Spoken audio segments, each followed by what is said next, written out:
اللہ وعلى آلك وأصحابك يا سيدي يا حبيب الله الصلاة والسلام عليك يا سيدي يا نبي الله وعلى آلك وأصحابك يا سيدي يا خاتم النبيين الصلاة والسلام عليك يا سيدي يا رسول الله وعلى آلك وأصحابك يا سيدي يا خاتم المعصومين۔ معزز و مکرم حضرات، سامعین و ناظرین، ہم سارے ختم کل شریف کی اس تقریب سعید میں حاضر ہیں۔ اللہ تعالی ہماری حاضری قبول فرمائے۔ جن کے اصال ثواب کے لیے یہاں پر جمع ہوئے ہیں، کچھ اموات ایسی ہوتی ہیں نماز جنازہ پڑھنے پڑھانے بندہ جائے تو بعض اوقات صرف اتنا ہی مقصد ہوتا ہے کہ دنیا داری۔ اب تو بہت کم ایسے جنازے ہوتے ہیں کہ جن میں بندہ اس نیت کے ساتھ جائیں کہ چلو یار نماز جنازہ پڑھنے سے ہمارے گناہوں کی معافی ملے گی۔ الا ماشاءاللہ اکثریت ایسے ہی ہوتا ہے کہ جنازے بھی منہ دکھانے کے رہ گئے کہ بس پتہ چلے فلاں برادری کا فلاں بندہ نماز جنازہ پہ آیا ہوا تھا۔ لیکن جن بزرگوں کی ختم کل کی اس تقریب میں ہم حاضر ہیں، یقیناً میرا وجدان بھی یہی کہتا ہے، آپ کا بھی یہی کہہ رہا ہوگا، ادھر ہم اس نیت کے ساتھ آئیں کہ ان کی برکت سے اللہ ہمارے گناہوں کو معاف فرمائے۔ انسان دنیا میں آیا ہے، زندگی گزارتا ہے، اور یہ ایک رب ذوالجلال کا نظام ہے کہ سب نے اس دنیا سے جانا ہی جانا ہے۔ لیکن بابا جی رفیق صاحب اللہ تعالیٰ ان کے درجات بلند فرمائے، یہ ایک ایسا نیک آدمی تھا جس نے اپنی زندگی کے آخری ایام یا زندگی کا آخری حصہ کہہ لیں اللہ تعالیٰ کے گھر کی خدمت میں گزارا۔ یہ کچھ چھوٹا سا عمل نہیں ہوتا۔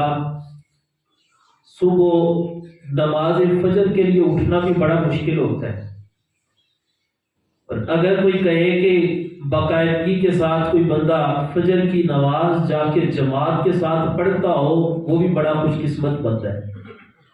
لیکن بابا جی کا یہ معمول تھا کہ صبح نماز تہجد آ کر اس مسجد میں ادا کرتے باقاعدگی کے ساتھ۔ پھر کبھی کبھار موسم گرم ہوتا، سرد ہوتا، بارش ہوتی، لیکن میں اللہ کے گھر میں یہ بات کر رہا ہوں کہ بہت کم، میں یہ تو نہیں کہتا کہ کبھی ہوا ہی نہیں ایسا، بہت کم کوئی ایسا موقع دیکھنے کو ملا کہ وہ فجر کے وقت نہ پہنچ پائے ہوں۔ بڑے معمول کے ساتھ صبح آ کر نماز تہجد پڑھتے، اللہ کی عبادت کرتے، پھر نماز فجر کے لیے اذان دیتے، نماز پڑھنے کے بعد پھر گھر میں جاتے۔ کہنے میں اور کرنے میں بڑا فرق ہے۔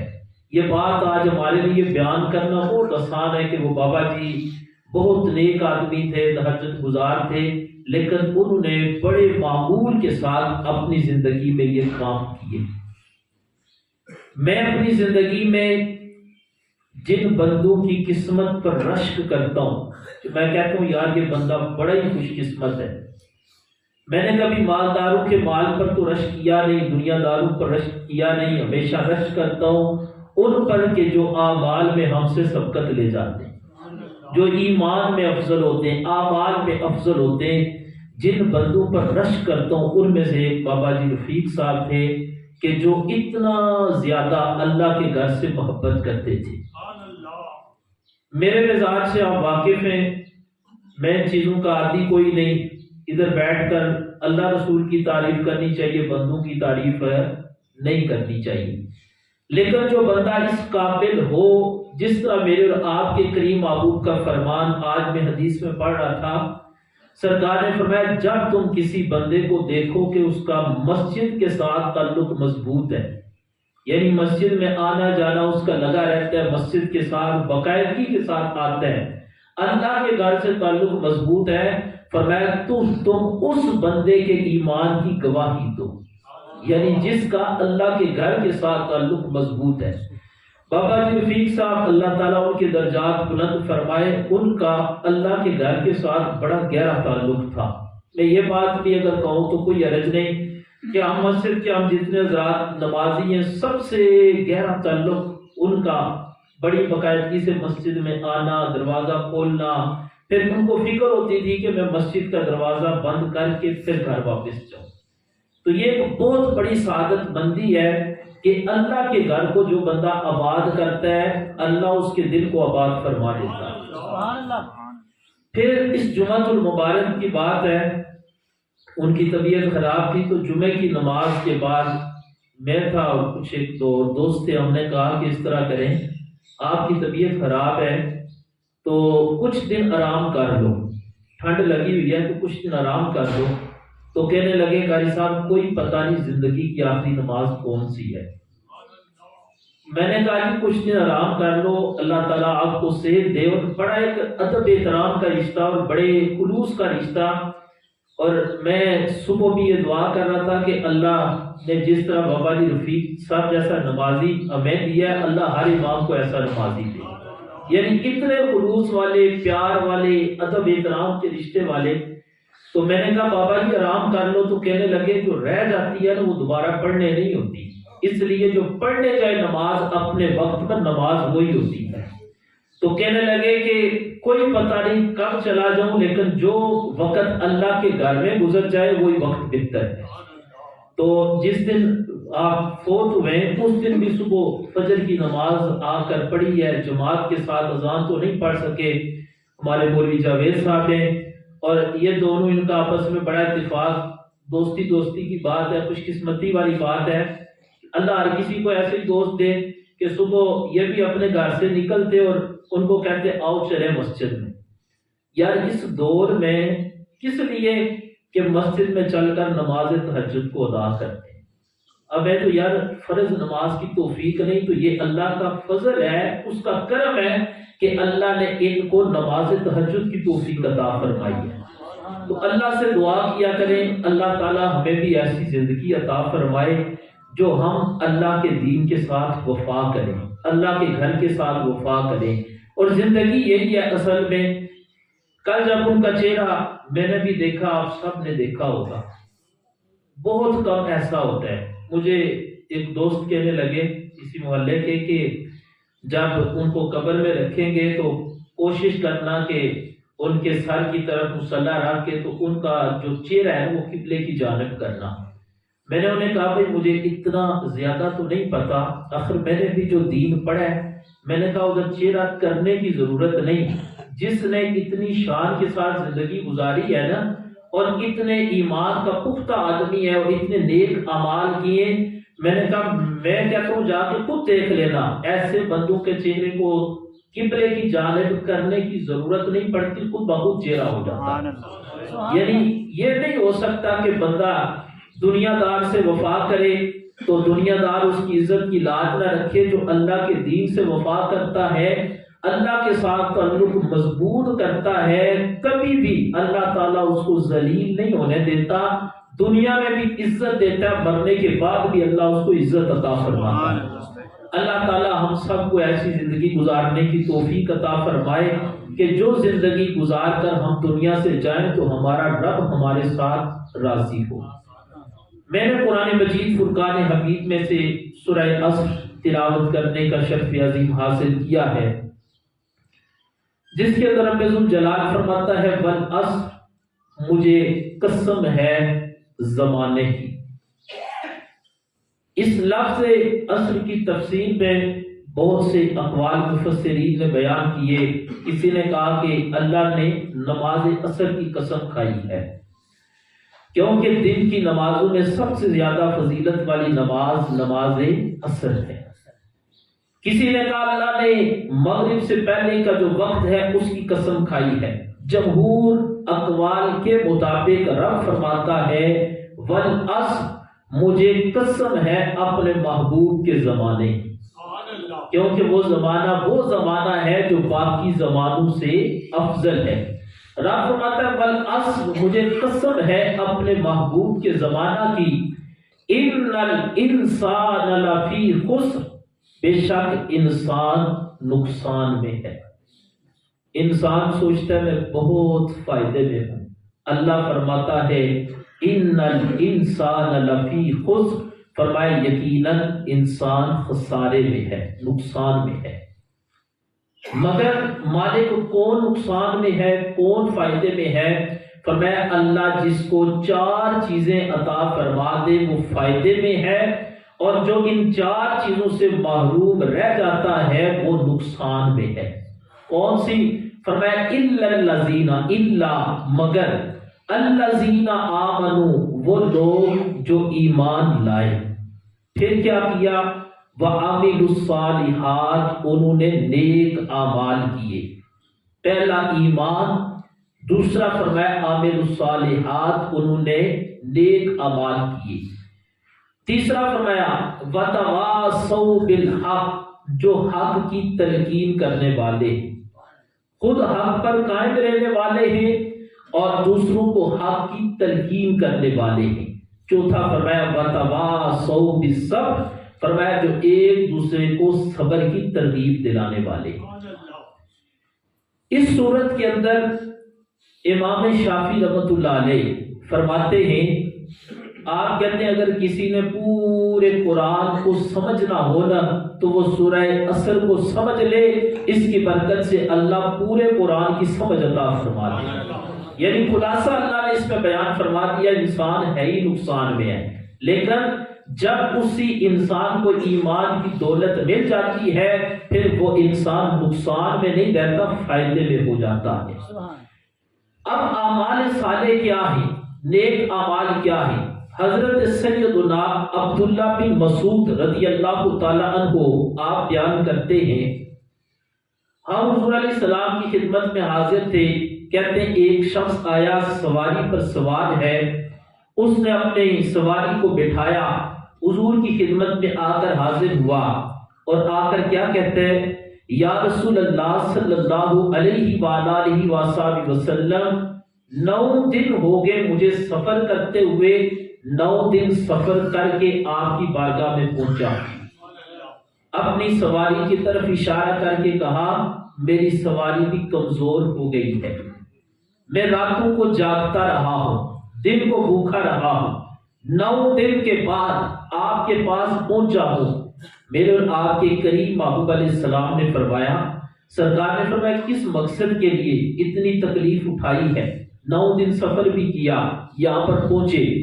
وہ شخص کہنے لگے میں نے صرف آپ سے 2 باتیں پوچھنی ہیں، یعنی میرے ذہن میں 2 سوال ہیں، ان سوالوں کے لیے اتنا لمبا سفر کر کے آپ کے پاس پہنچا. کریم محبوب علیہ السلام نے فرمایا پوچھو کیا پوچھنا چاہتے ہو؟ عرض کی یا رسول اللہ صلی اللہ علیہ وآلہ وصحبہ وسلم مجھے یہ بتائیں کہ جس بندے کو اللہ تعالی دین کی محبت عطا فرماتا ہے، یعنی جس بندے پر اللہ تعالی راضی ہوتا ہے، فرمایا اس بندے میں کون سی نشانیاں ہونی چاہیے؟ فرمایا دوسرا سوال، یا رسول اللہ دوسرا سوال یہ ہے کہ اللہ جس سے بلائی کا ارادہ نہیں کرتا اس میں کون سی نشانیاں ہونی چاہیے؟ یعنی ایک وہ نشانیاں بتائیں کہ اللہ جس سے بلائی کا ارادہ فرمائے اس بندے میں کون سی علامتیں ہوتی ہیں، اور جس سے اللہ بلائی کا ارادہ نہیں فرماتا اس میں کون سی نشانیاں ہوتی ہیں.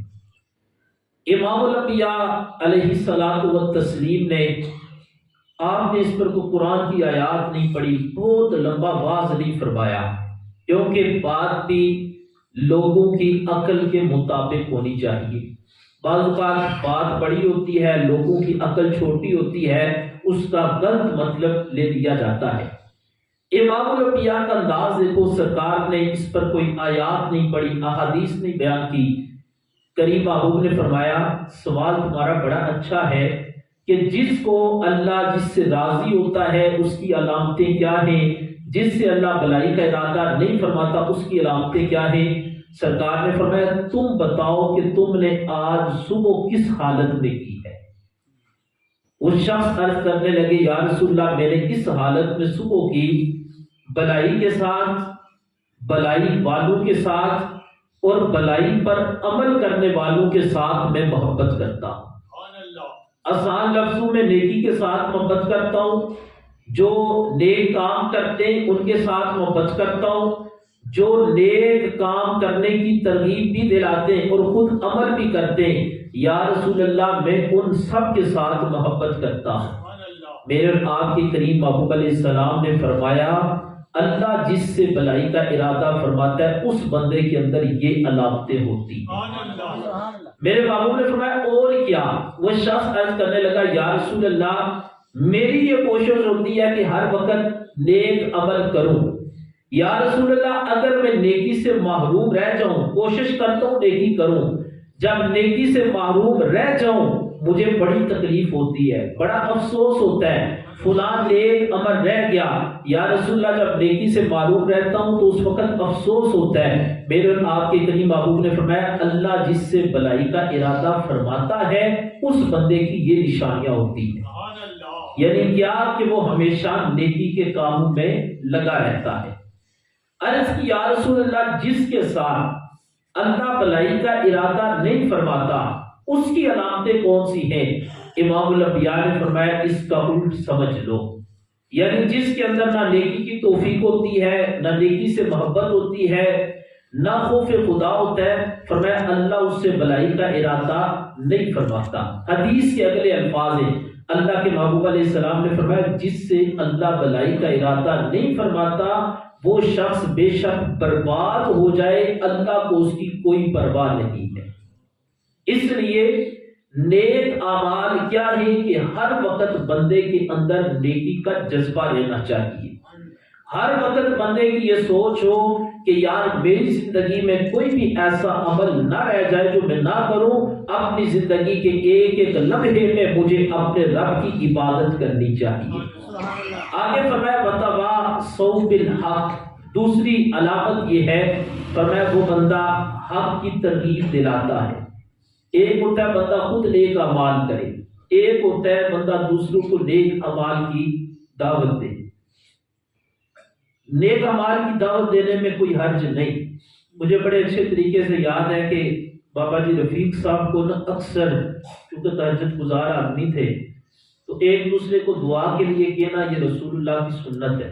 رسول اللہ اپنے صحابہ کو ایک دن عمر فاروق جانے لگے عمرے کے لیے تو سرکار کے پاس حاضر ہوئے تو سرکار نے فرمایا یا اخیہ فی دعائے کا فلا ننسانا، اے میرے بھائی عمر مجھے اپنی دعاؤں میں یاد رکھنا۔ ایک دوسرے کے لیے دعا کرنا یا دعا کا کہنا رسول اللہ کی سنت ہے۔ تو میں نے اکثر بابا جی کو یہ کہتا ہوتا تھا کہ بابا جی دعا کیا کرو، بزرگ آدمی تہجد گزار، میرے سے اعمال میں بڑے افضل کہ وہ مؤذن تھے، اللہ کے گھر میں اذان دیتے۔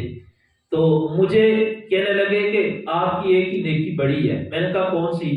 ایک دن وہ ادھر نماز پڑھنے بیٹھے ہوئے تو میں نے انہیں کہا بابا جی آپ کی اذان آواز خوبصورت ہے تو ادھر مسجد میں اذان دیا کرو۔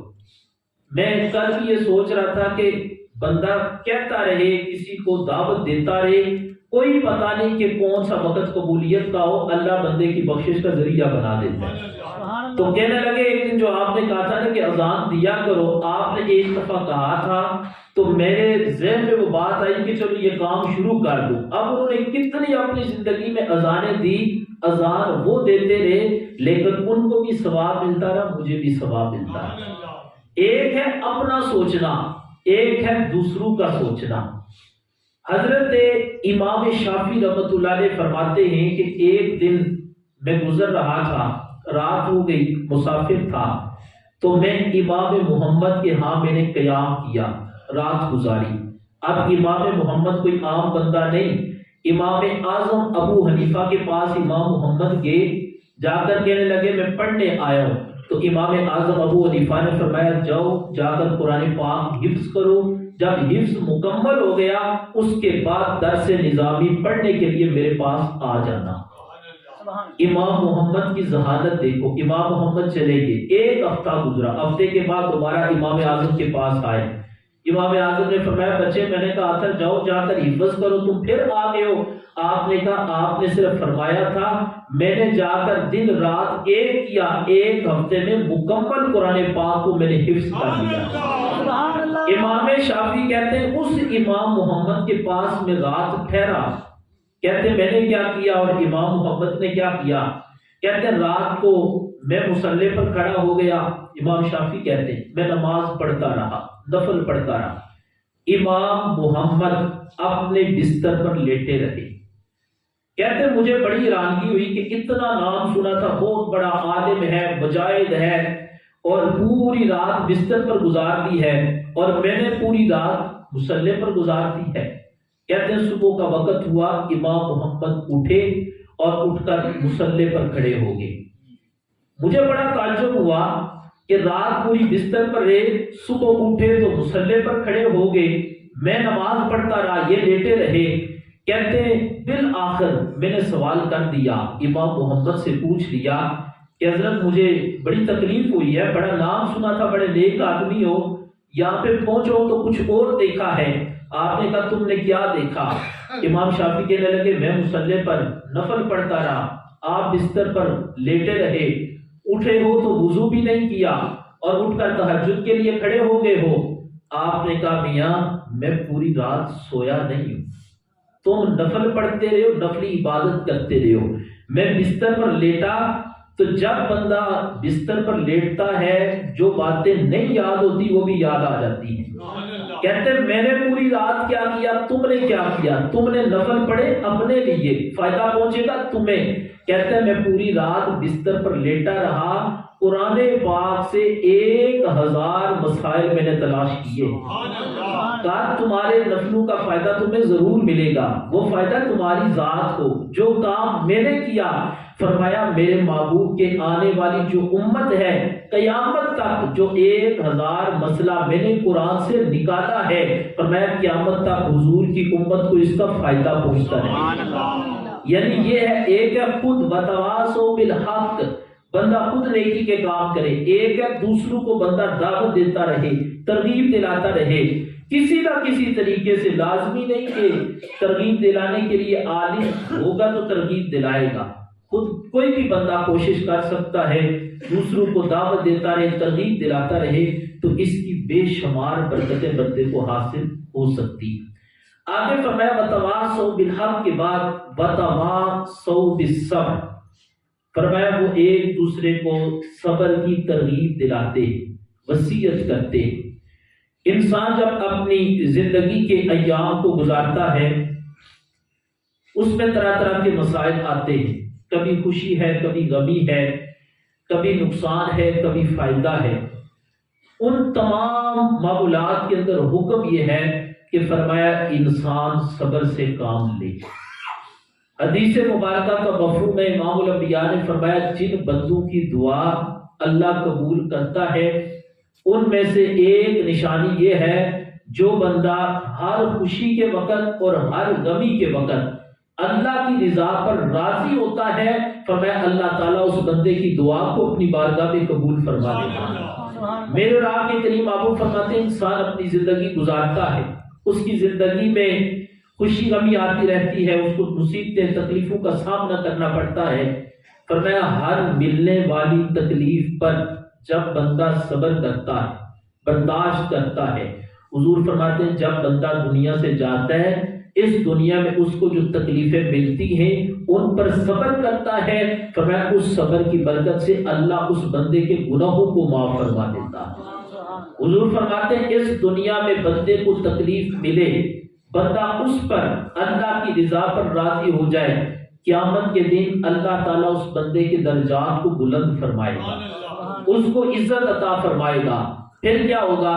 حضور فرماتے ہیں پھر وہ بندہ عرض کرے گا کاش جب میں زندہ تھا، دنیا میں تھا، میری کھال کو کینچیوں کے ساتھ کاٹا جاتا، مجھے تکلیفیں دی جاتی، طرح طرح کی تکلیفیں ملتی، میں برداشت کرتا، میں اس پر صبر کرتا، فرمایا اس کے بدلے کائنات کا رب آج مجھے اجر عطا فرماتا۔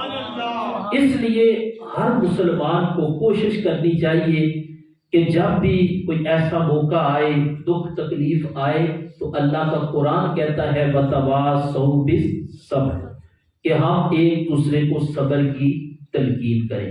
یہی انسان کی زندگی کا مقصد ہے۔ 4 باتیں میں نے عرض کی ہیں۔ ایک فرمایا الذین آمنوا، وہ لوگ جو ایمان لائے۔ دوسرا فرمایا عاملوا الصالحات، جنہوں نے نیک اعمال کیے۔ تیسرا فرمایا وتواصوا بالحق، جنہوں نے حق کی ترغیب دلائی۔ وتواصوا بالصبر، جنہوں نے ایک دوسرے کو صبر کی وصیت کی۔ یہ 4 سمجھو آج کا پیغام، انسان کی کامیابی کا راز یہ 4 چیزیں ہیں۔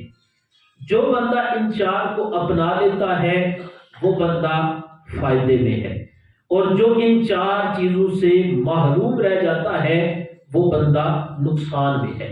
ہر مسلمان یہ کوشش کرے کہ ہم قرآن کریم کی ان 4 آیات پر، ان 4 باتوں پر عمل کریں۔ اللہ تعالی ہم سب کو عمل کرنے کی توفیق عطا فرمائے۔ جس طرح بابا جی رحمۃ اللہ علیہ کے حوالے سے میں نے پہلے بھی عرض کیا، انہوں نے اللہ کے گھر کے ساتھ بہت وفا کی ہے، اللہ کے گھر کی بہت خدمت کی ہے۔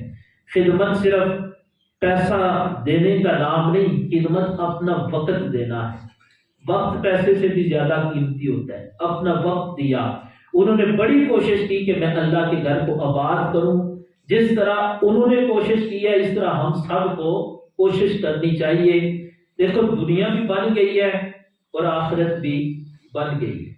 دنیا سے گئے ہر بندہ، اور یہ انسان کی زندگی کا حصہ ہے۔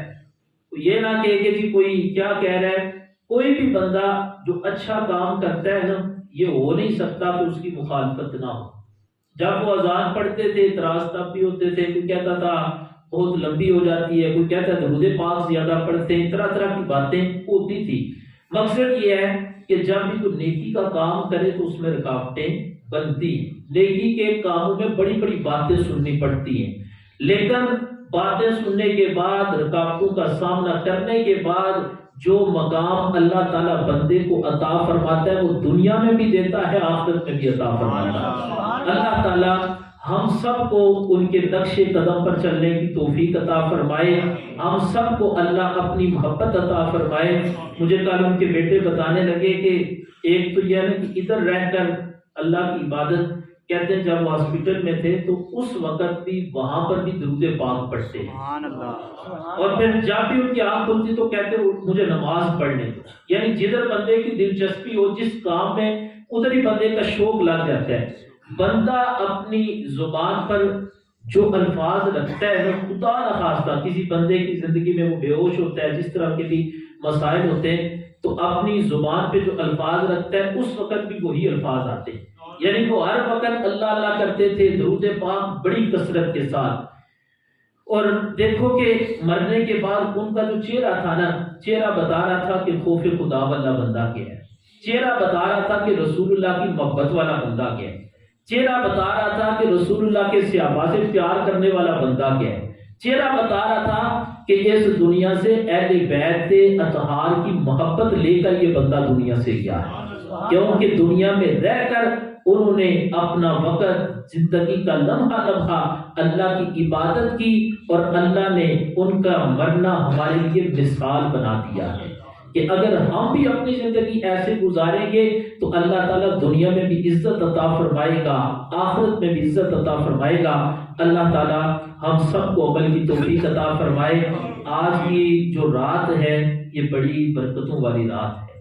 اس رات کو سارے حضرات یہ کوشش کریں کہ سو کر رات نہ گزاری جائے یا دیگر کاموں میں رات نہ گزاری جائے، بلکہ اس رات کو عبادت کرنے کا اہتمام کیا جائے۔ کل کا جو دن ہے کل کا دن روزہ رکھنے کی بڑی فضیلت ہے۔